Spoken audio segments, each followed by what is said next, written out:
Ang kapayapaan ng Panginoong Hesukristo ay sumainyong lahat. Magandang araw sa inyong lahat, saan mang sulok ng mundo kayo naroroon sa sandaling ito.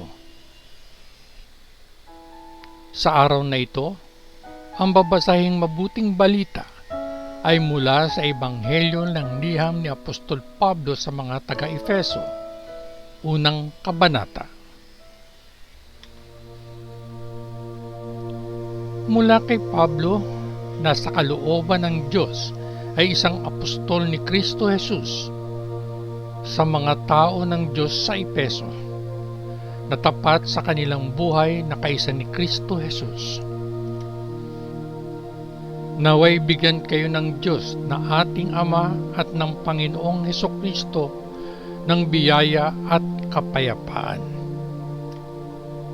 Magpasalamat tayo sa Diyos at Ama ng ating Panginoong Hesukristo, sapagkat sa ating pakikipag-isa kay Kristo ay pinagpala niya tayo sa pamamagitan ng pagbibigay sa atin ng bawat espiritual na pagpapala sa makalangit na mundo.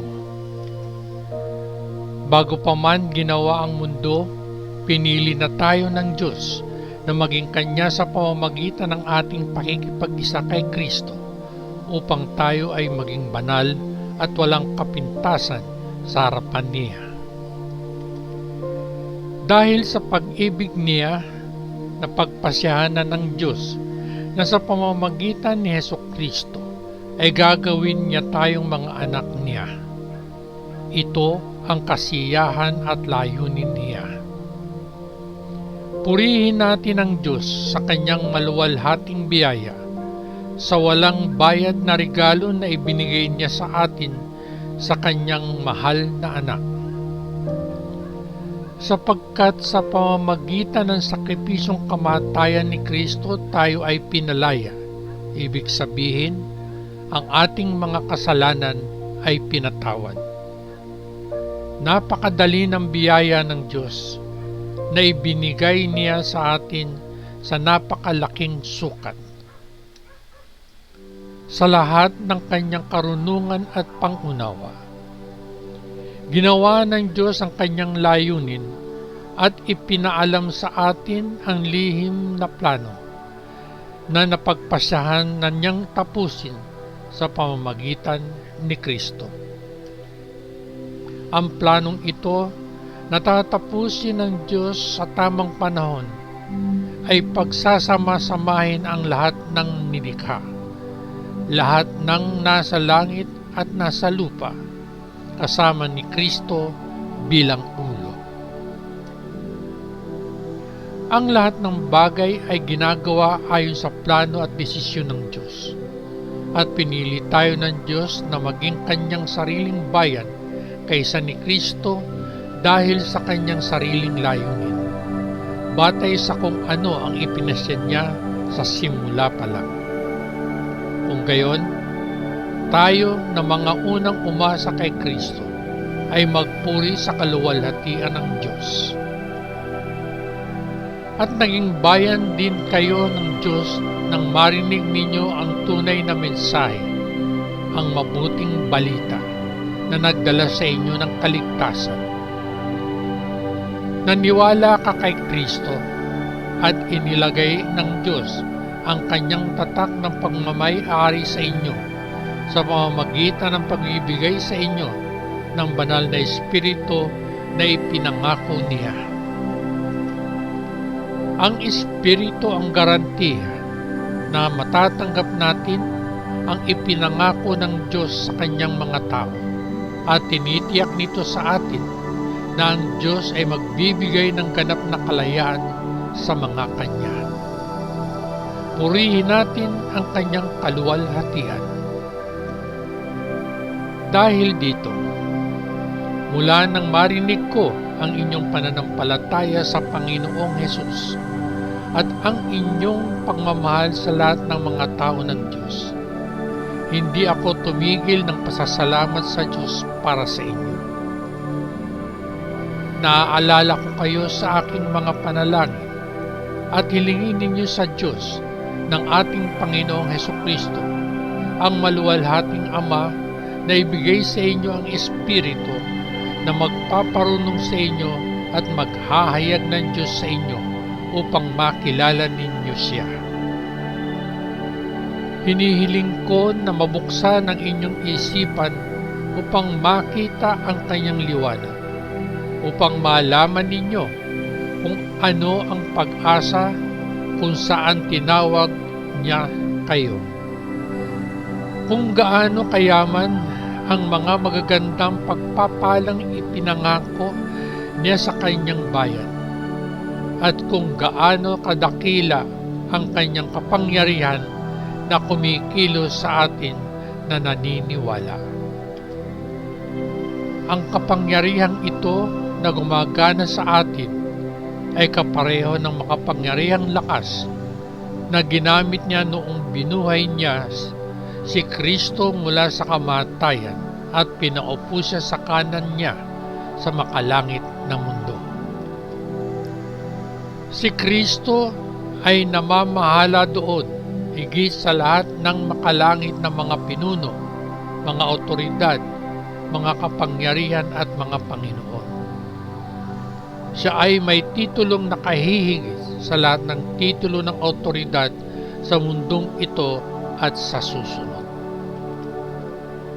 Inilagay ng Diyos ang lahat ng bagay sa ilalim ng mga paa ni Kristo at ibinigay siya sa simbahan bilang pinakamataas na Panginoon sa lahat ng bagay. Ang simbahan ay katawan ni Kristo. Ang pagkumpleto sa Kanya na mismong kumukumpleto ng lahat ng bagay saan man.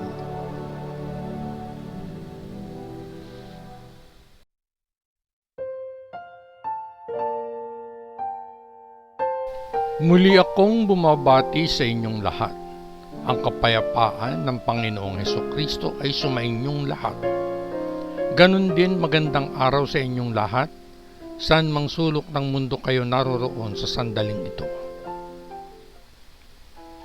Nais kong ibahagi sa inyo sa araw na ito, mga kabayan, ang aking maikling pagninilay na pinamagatan kong Sapat para sa Lahat. Ikaw at ako at ang milyon-milyong tinubos ay may kanya-kanyang buong puso ni Kristo. May puwang para sa lahat. Ang katotohanan ito ay simple at maliwanag.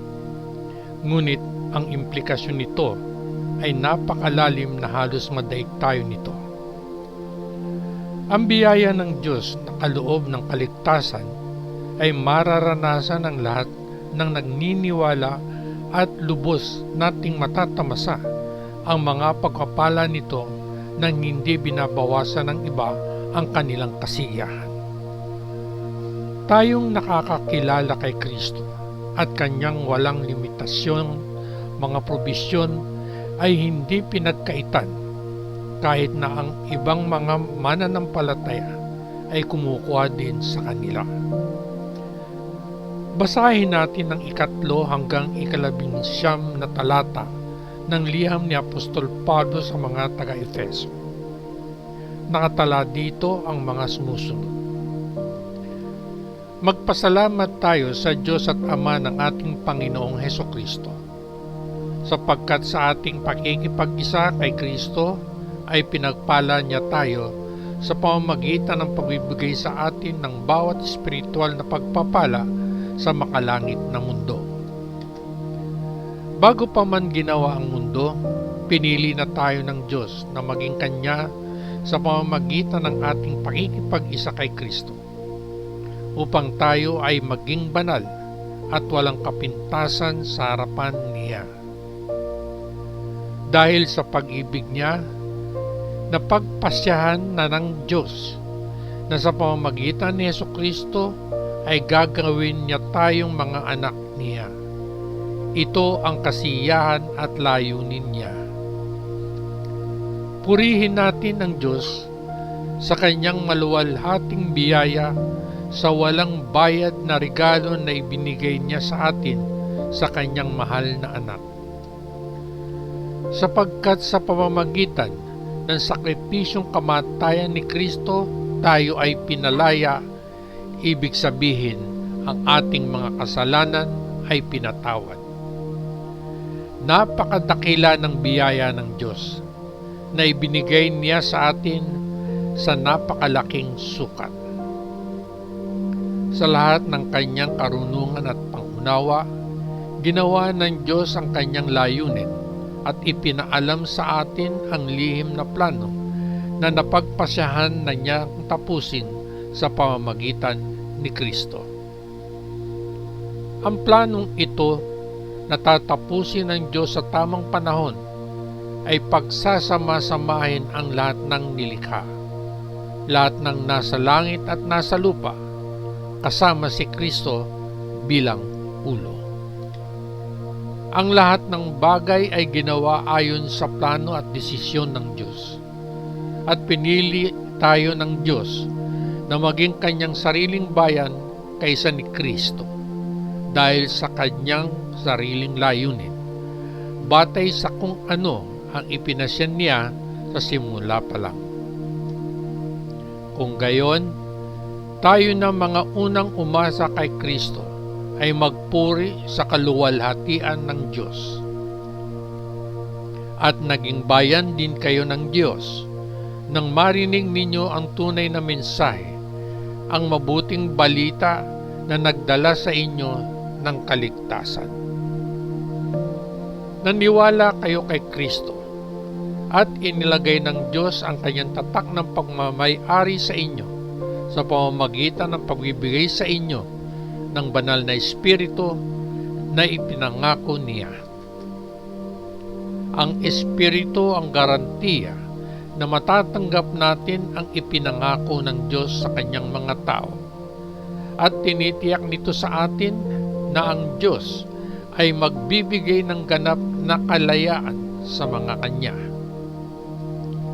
Purihin natin ang kanyang kaluwalhatian. Dahil dito, mula nang marinig ko ang inyong pananampalataya sa Panginoong Hesus at ang inyong pagmamahal sa lahat ng mga tao ng Diyos, hindi ako tumigil ng pasasalamat sa Diyos para sa inyo. Naaalala ko kayo sa aking mga panalangin at hilingin ninyo sa Diyos ng ating Panginoong Hesukristo, ang maluwalhating Ama, na ibigay sa inyo ang Espiritu na magpaparunong sa inyo at maghahayag ng Diyos sa inyo upang makilala ninyo siya. Hinihiling ko na mabuksan ang inyong isipan upang makita ang kanyang liwanag, upang malaman ninyo kung ano ang pag-asa kung saan tinawag niya kayo. Kung gaano kayaman ang mga magagandang pagpapalang ipinangako niya sa kanyang bayan. At kung gaano kadakila ang kanyang kapangyarihan na kumikilo sa atin na naniniwala.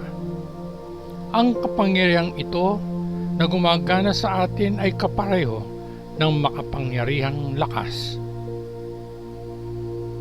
Sa isang diwa, maaaring sabihin ng bawat anak ng Diyos, taglay ko lahat ang anak sa sarili ko.